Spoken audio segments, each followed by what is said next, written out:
کو मुसलमान घरों में पैदा हो गए हैं तो दीन आ गया है, विरासत में मिल गया, पर ये हकीकत नहीं है। अगर हम सोचते हैं कि हम ऐसे ही मुसलमान हैं तो हम मुसलमान नहीं हैं, हम सिर्फ नाम के मुसलमान हैं। क्योंकि आज अगर आप देखेंगे तो हमारे अंदर मुसलमानों वाले क्या काम है?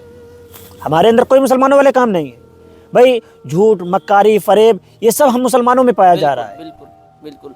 और जबकि रसूलुल्लाह सल्लल्लाहु अलैहि वसल्लम ने फरमाया है कि मोमिन और काफिर में फ़र्क करने वाली सिर्फ नमाज है। अल्लाह, आप रोज़े रखते हैं, ज़कात देते हैं, सदका करते हैं, इससे फ़र्क नहीं मालूम पड़ता है, क्योंकि भाई जाहिर सी बात है रोज़ा एक बातनी इबादत है। अब सदका दे रहे हैं वो भी आपको छुप के करना है, खैरात करना आपको छुप के करना है। लेकिन नमाज एक ऐसी इबादत है जो आपको जाहिर करती है, ये चीज़ फ़र्क बताती है। अगर आप नमाज़ पढ़ते हैं, उस टाइम पे रसूलुल्लाह सल्लल्लाहु अलैहि वसल्लम के ज़माने में जो शख्स नमाज़ पढ़ता था उसको मोमिन समझा जाता था, और जो नमाज नहीं पढ़ता था वो लोग समझ लेते थे ये काफिर है। तो रसूलुल्लाह सल्लल्लाहु अलैहि वसल्लम का फरमान है कि मोमिन और काफिर के दरमियान फ़र्क करने वाली चीज़ नमाज है। अच्छा जी, एक हदीस पाक में हदीस है, अल्लाह के नबी सल्लल्लाहु अलैहि वसल्लम इरशाद फरमाते हैं, मन तरक सलात मुतअम्मिदन फ़क़द कफ़र, कि जिसने जानबूझ करके नमाज को छोड़ा गोया कि उसने कुफ्र किया। बेशक, लेकिन इसके बावजूद आज हमारी आवाम क्या कर रही है? अगर उसको कह दो कि नमाज पढ़ने चलो तो माज़अल्लाह कहते हैं कि हम नापाक हैं। अल्लाह, बताइए। हालांकि नापाक इंसान नहीं, कुत्ता होता है। वही बताना चाह रहे। अगर आप सोचिए ज़रा, अगर आप नापाक भी हैं, पहली बात तो नापाकी की हालत में आपको मौत आ गई तो आप क्या समझते हैं जो गुस्ल आपको दिया जा रहा है आप पाक हो जाएंगे? नापाकी की हालत में जो इंसान मर गया उसके फिर आपको नहला भी दिया गया, तब भी आपकी रूह तो नापाकी की हालत में गई है ना। आप किस हालत में अल्लाह के सामने पेश होंगे? नापाकी हालत में।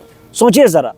हमें तो चाहिए कि जिस वक्त भी हम नापाक हों, हमें चाहिए हम तुरंत गुस्ल करें, हमें गुस्ल करना चाहिए। लेकिन आज हमारी उम्मत जिसके बारे में नबी ने कहा कि पाकी आधा ईमान है, वही आज नापाक घूम रहे हैं। बताइए। आप गैर मुस्लिम को देख लेंगे, गैर मुस्लिमों में हमसे ज़्यादा साफ सफाई सुथराई का एहतमाम होता है। आज के दौर में ऐसा हो रहा है। लेकिन आज हमारे मुसलमानों का आलम यह है कि भाई हमारी इबादत गाहें, वहाँ जल्दी सफाई करने वाले नहीं मिलते, सफाई करने वाले लोग नहीं आते हैं। जब मस्जिद में लोग नमाज पढ़ने ही नहीं जाएंगे, अब जाहिर सी बात है जो नमाज नहीं पढ़ेगा वो सफाई क्या करेगा? सफाई क्या करेगा? अब ज़रा सोचिए, जब इतनी सारी चीज़ें हैं, इतनी सारी प्रॉब्लम है, तो फिर हम लोगों पर जो जुल्म और सितम हो रहा है ना, तो ये कोई नई बात नहीं है, ये कोई बड़ी बात नहीं है। आपने अक्सर देखा होगा कि जब बकरियां चरवाहा जो रहता है बकरियां चराने के लिए जाता है ना, तो उसके साथ में एक कुत्ता वगैरह भी रहता है।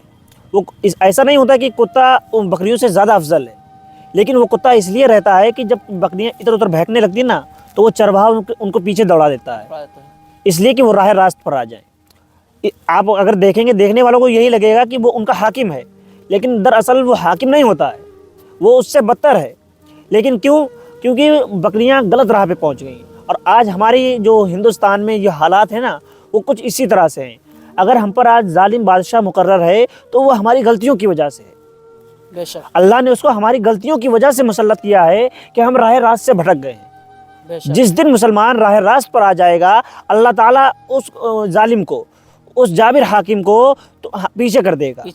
फिर हम ही में से हम पर हाकिम मुकर्रर करेगा। हदीस पाक में अल्लाह के नबी सल्लल्लाहु अलैहि वसल्लम इरशाद फरमाते हैं कि एक मोमिन 100 काफिर पे भारी है। बेशक 100 मोमिन हजारों काफिर पर भारी है जी।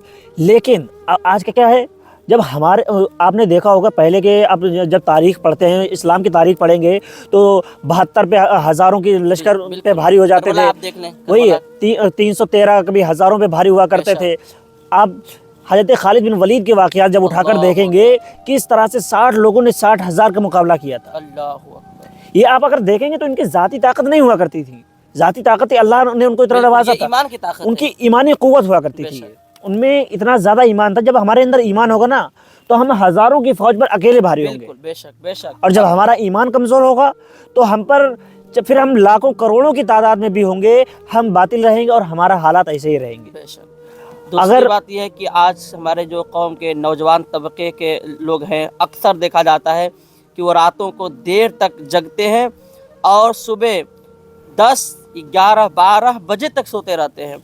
और इतने वक्त में गैर मुस्लिम का बच्चा जा कर के और मेहनत करके, हालांकि हमारे इस्लाम में ये है कि जितना जल्द हो सके, यानी फजर के वक्त हर मुसलमान अपने बिस्तर को छोड़ दे।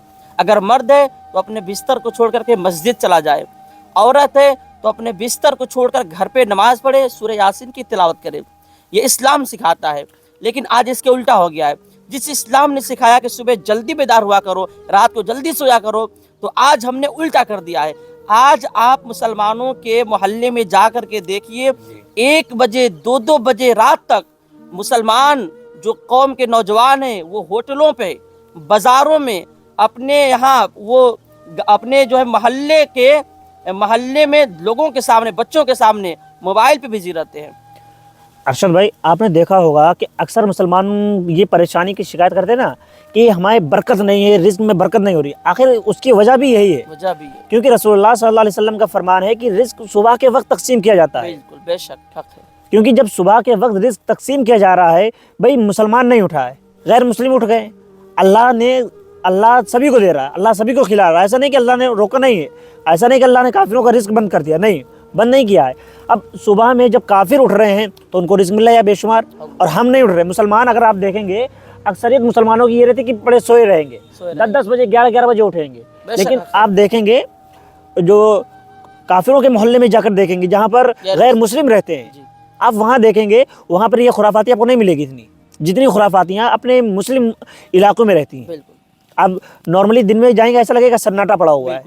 ये हालात हैं। तो अगर लोग ये समझते हैं, और जो ये समझते हैं कि सुबह उठने से क्या मिलता है, तो मैं एक चीज़ बताना चाहता हूँ, आप लोग इसको ज़हन नशीन कर ले। देखिए, सुबह जो भी उठेगा उसके उम्र में और उसकी हर चीज़ में बरकत होगी। अब आपको एक मिसाल देता हूँ मैं। आपने देखा होगा, सुबह सुबह जब भी आप देखेंगे, बकरियाँ जो होती उठ जाती हैं, उड़ जाती हैं, बेशक उड़ जाती हैं सुबह सुबह। और आप देखे जाकर कुत्तों को, अक्सर कुत्ते लेट तक सोते रहते हैं, क्योंकि वो रात भर जागते हैं, रात भर भौंकते हैं गलियों में, और सुबह क्या करते हैं, वो सोते हैं। जी। तो अब जो बकरियां होती हैं, आप देख लें, अंदाजा लगा लें कि कितनी बकरियां, एक जो है बकरी कितने बच्चे को पैदा करती है, और कितनी बकरियां, हजारों लाखों बकरियां कटती हैं। बेशक। आप देख लें बकरा ईद में, इसके अलावा शादी पार्टी, हालांकि गैर मुस्लिमों में भी गोश्त खाए जाते हैं और अपने यहाँ भी खाए जाते हैं, तो गोश्त कितने ज़्यादा खाए जाते हैं और कितनी बकरियां कटती हैं।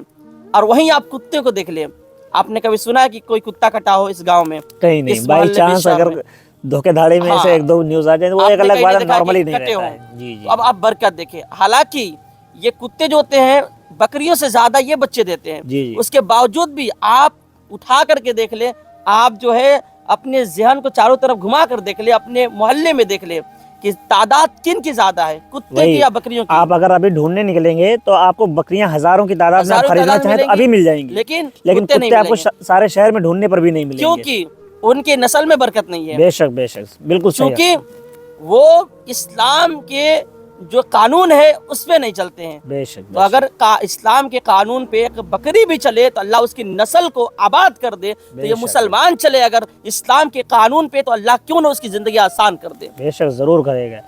बस हम तो उम्मत से, अपने मुसलमान भाइयों से बस यही कहेंगे कि भाई सबसे बेहतर चीज़ है, अगर आप अपने अंदर की जो बुराइयां दूर करना चाहते हैं, जो मुसलमान परेशान है वो परेशानियां दूर करना चाहते हैं, तो सबसे पहली चीज़ वही है कि आप इल्म हासिल करें। इल्म हासिल करें, बिल्कुल भाई। अगर मुसलमान इल्म हासिल कर लेगा तो उसे फ़िरका वारियत या इन तमाम चीज़ों से छुटकारा मिल जाएगा। यानी सबसे अहम जो है एजुकेटेड होना है। जब एजुकेशन हमारे अंदर होगा ना, एजुकेटेड होंगे हम, तो हमें खुद मालूम होगा कि सही क्या है, गलत क्या है। हमें फैसला करेगा। कोई भी आलिम, कोई भी अगर गलत आलिम हो या कोई भी गलत इंसान होगा, वो हमें गुमराह नहीं कर पाएगा। बिल्कुल।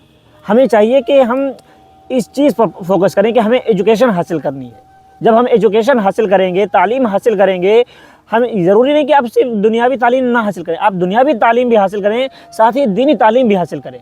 आप जब दोनों तालीम हासिल करेंगे और सही गलत की पहचान करेंगे, तो इंशाअल्लाह फिर दुनिया की कोई भी ताकत आपको झुका नहीं पाएगी। और वो दिन फिर दूर नहीं होगा जब आप अल्लाह की तरफ लौट आएंगे, अल्लाह के रास्ते पर वापस आ जाएंगे, तो फिर सारी दुनिया भी अगर आपके खिलाफ खड़ी होगी तो आप उनके लिए अकेले ही काफ़ी होंगे।